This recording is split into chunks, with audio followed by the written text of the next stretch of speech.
Welcome to my June TBR. I am excited to be able to have the theme of Pride Month on my channel this month, where we are going to be reading books by authors that are part of the LGBTQIA+ community. I am very excited to be able to jump in there, especially because I wasn't able to finish all my books last month, and so I was a little bit worried that this month's stack was going to be a little low. But lo and behold, the last two books from last month are part of the LGBTQIA+ community, and I'm excited to be able to just show you those books real fast, get into more detail of the other ones, and then I have a few buddy reads that don't match the theme, and those will just be small segments near the end, which will be great. So join me in, celebrating Pride by reading books by the Alphabet Army, and I'm very excited to be able to do that. So the first book I'm already halfway through, and that is The Invisible Life of Addie Larue by V.E. Schwab. V.E. Schwab is an amazing author. So far, this is my first book I've been reading by her, and it is... this is going to be a 5-star read of the year so far, and I'm so pumped about it. This follows, of course, about a person named Addie Larue who is invisible in life. She literally is invisible to people. And what that means is you'll meet her and then look away, and you will not remember who she is and re-meet her. It's kind of like you become Drew Barrymore in 50 First Dates. Could I have one last first kiss?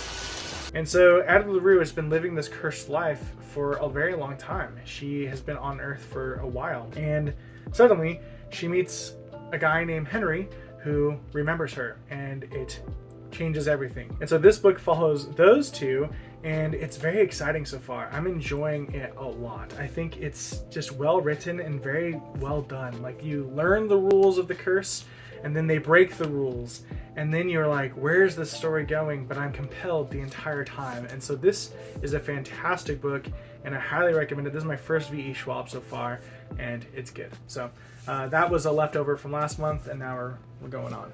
I was also stoked to find out that Soloman is a author that matches this month's theme as well. Sorrowland is the name of this book. Again, I was supposed to read this last month, but it moved on to this one. This is about a woman who escapes a cult, and she ends up giving birth in the forest to twins. And yeah, that sounds devastating and awesome, and I hear there's some fantasy elements, and that is really, really cool. So highly recommend Soloman and checking out her book. It's going to be really cool, and those are left over from last month. Now to get into the books that I haven't talked about yet. I might have talked about one of these. Actually, this first one I've talked about a few times on my channel because it's a reread. I'm going to be rereading The House in the Cerulean Sea by TJ Klune. TJ Klune is one of my favorite authors out there right now, and he is really, really good at making gay love stories. And this book is one of them, and it's incredible. It's about this guy named Linus Baker who is working for this company that's in charge of gifted children. And when you think of gifted children, I'm literally talking about kids like the X-Men, right? And he's supposed to go to this one orphanage that apparently one of the kids is the reincarnation of Satan themselves, named Lucy. And so they go and they investigate this orphanage and end up falling in love with the kids here, even though things aren't run the right way according to Linus Baker. Because Linus Baker, he's someone that's by the law, by the rules. So this turns into a really heartwarming, heart-melting story involving falling in love with the kids and falling in love with maybe the guy who runs the orphanage. And I'm excited to be able to read this again.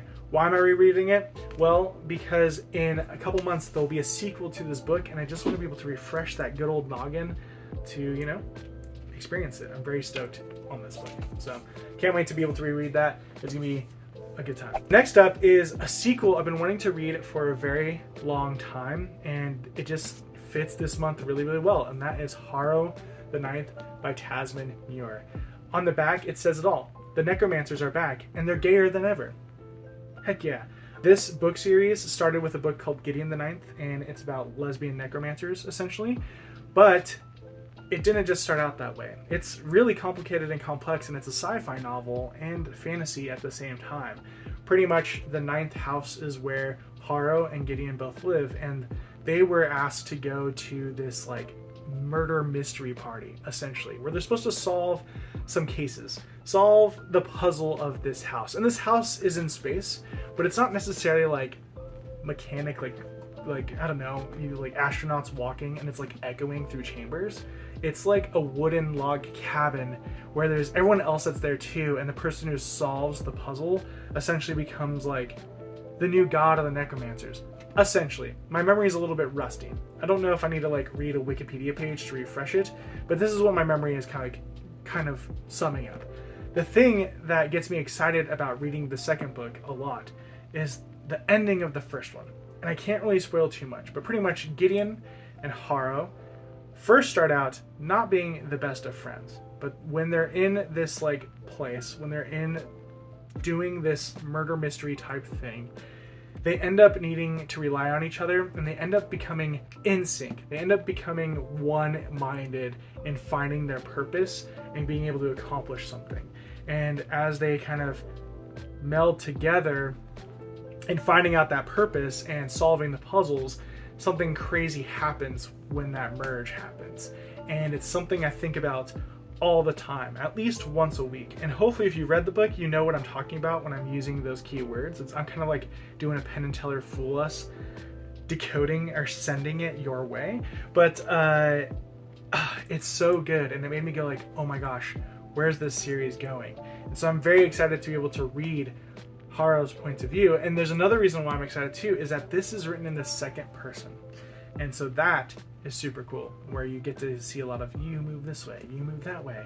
And I haven't really read a book written like that, and so I'm kind of intrigued, and hopefully it just clicks for me. I'm very excited to read this book by Tamsyn Muir, and so I highly recommend checking out Gideon the Ninth if you haven't read the series already, or joining me on reading this book. It's going to be really exciting. Next up is going to be a historical fiction novel. I know I just like spouted off like tons of like fantasy essentially, but now I'm like, here we go, historical fiction time. And that is going to be Blackouts by Justin Torres. Blackouts is a winner. It won this year, or 2023's National Book Award. So it won the award for fiction. And this is based off of somebody by the name of Juan Gay. He is somebody who is kind of figuring out the documents called, I believe these are real documents here. They're called Sex Variants, a study of homosexual patterns. And as he's studying them, there's tons of like black lines that are sketched out in the papers. And so he's trying to debunk what is written here and figure out these people's lives. And there's photos of people in here. And it's really just like talking about the LGBTQIA+ community quite a bit, and dissecting the papers that were written a long time ago in this like historical fiction type novel. So it's not necessarily true, but it's based in so much trueness as well, especially with those documents that are in there. So I'm curious if they're actually in the pages. I literally only picked this book up because it won a National Book Award, knowing nothing about it. And then I was like, oh snap, like as I was going through my collection, I was pumped. I'm stoked to be able to read this month because I've been wanting to. I just keep putting it off, and now I know what the book is actually about. So anyways, Blackouts by Justin Torres. I'm excited. It's gonna be cool. That is not all though. I'm going back to the fantasy area, and we are going to be reading a book called The Enchanter by Tobias Begley. It is also called The Journals of Evan Taylor, and this is a dark academia, which means like Harry Potter-esque like school thing, where this person is learning to be a wizard, kind of like Harry Potter, and except it's, you know, gay, and that's really exciting.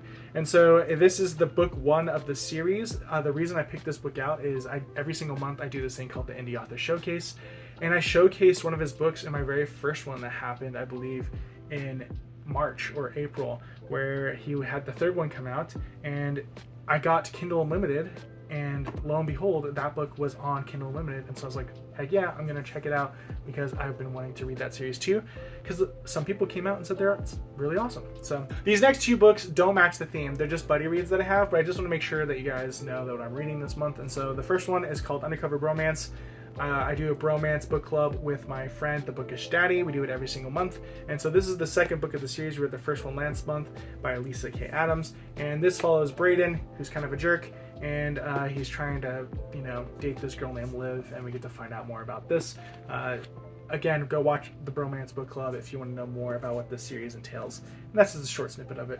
Excited to read it with you. Again, Bookish Daddy. And then this next one is going to be a buddy read with my friend Kent. And this is called The Bullet Swallower by Elizabeth Gonzalez James. This is a novel that's set in 1895.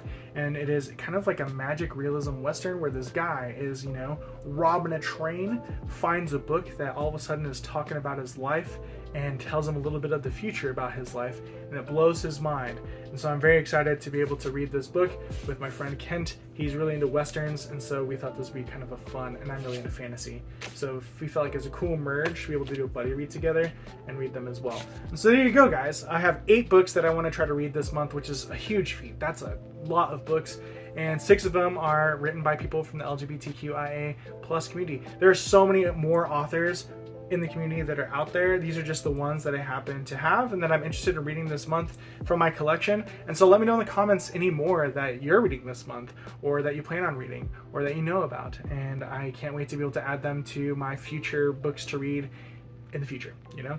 So anyways, I hope you all have a fantastic day. I hope you have a fantastic Pride. If you're going, stay safe, stay hydrated, drink some water, and yeah, I will see you all next time. Toodles!